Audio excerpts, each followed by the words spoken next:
तुम्हाला तर माहीतच आहे, ब्रोकोली मुळातच टेस्टी असते, पण तिला अजून टेस्टी बनवण्यासाठी आपण बनवणार आहोत मलाईमध्ये.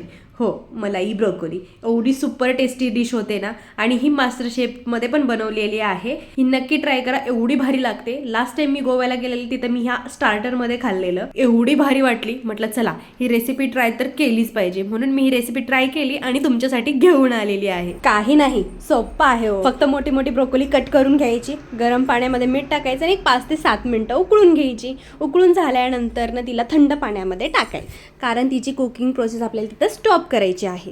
थंड पाण्यातून परत 5 मिनिटं ठेवायची आणि परत नितळायसाठी बाहेर चाळणीमध्ये काढून ठेवायचं. पाणी नितळून का घ्यायचं? कारण आपल्याला ज्यावेळेस मॅरिनेशन बॅटरमध्ये टाकायचं त्यावेळेस त्याचं पाणी पाणी होऊन मसाला चिटकणार नाही, म्हणून आपल्याला व्यवस्थित नितळून घ्यायचं आहे. आता आपल्याला बनवायचा आहे मॅरिनेशन मसाला. तो कसा बनवायचा? 1/4 कप काजू आहे, हे गरम पाण्यामध्ये व्यवस्थित भिजत घालायचे.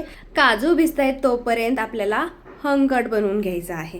काही नाही, फक्त दह्याचं पाणी काढायचं सुती कपड्यामध्ये ठेवून आणि आता हे मिक्सरच्या भांड्यामध्ये टाकायचं. त्याच्यामध्ये काजू भिजवलेले टाकायचे, थोडीशी मिरची टाकायची. मी 3 मिरच्या घेतलेल्या आहेत, चिरलेला लसूण घेतलेला आहे, थोडंसं अद्रक टाकलेलं आहे आणि 2 चीज क्यूब चिरून टाकलेले आहे. थोडीशी फ्रेश क्रीम, आता 3 चमचे तुम्ही म्हणू शकता, 3 चमचे मी इथं फ्रेश क्रीम टाकलेली आहे आणि मिक्सरमधून वाटून घेतलं, व्यवस्थित बारीक पेस्ट करून घेतली. त्याच्यामध्ये थोडंसं टाकलं मीठ, चाट मसाला आणि मिरे पावडर, थोडंसं ओरिगॅनो पण टाकलं आणि व्यवस्थित मिक्स करून घेतलं. आता जी आपण व्यवस्थित ब्लांच करून ठेवलेली ब्रोकोली आहे ती याच्यामध्ये मिक्स करायची आणि व्यवस्थित मॅरिनेट करून घ्यायची. मॅरिनेशन व्यवस्थित झालं पाहिजे. मॅरिनेशन झालं की एक 10 ते 15 मिनिटं ब्रोकोली झाकून ठेवायची मुरण्यासाठी. आता हिला आपल्याला बेक करायचं आहे, म्हणजे थोडक्यात काय रोस्ट करून घ्यायची आहे.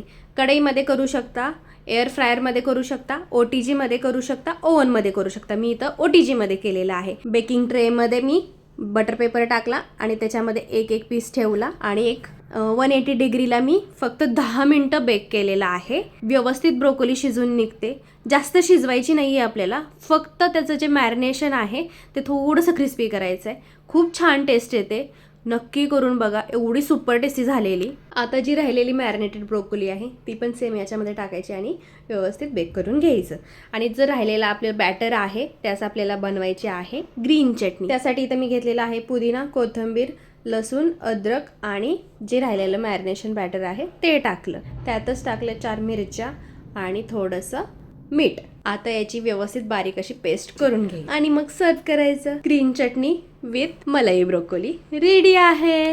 इन्ग्रेडियंट विथ मेजरमेंट लिस्ट मी खाली डिस्क्रिप्शन बॉक्समध्ये देते, नक्की चेकआउट करा. कशी वाटली माझी रेसिपी हे मला कमेंट बॉक्समध्ये सांगायला विसरू नका. आणि जर तुम्ही अजूनही माझ्या पेजला सबस्क्राईब केलं नसेल तर प्लीज सबस्क्राईब करा आणि हो, लाईक, शेअर, कमेंट करायला विसरू नका.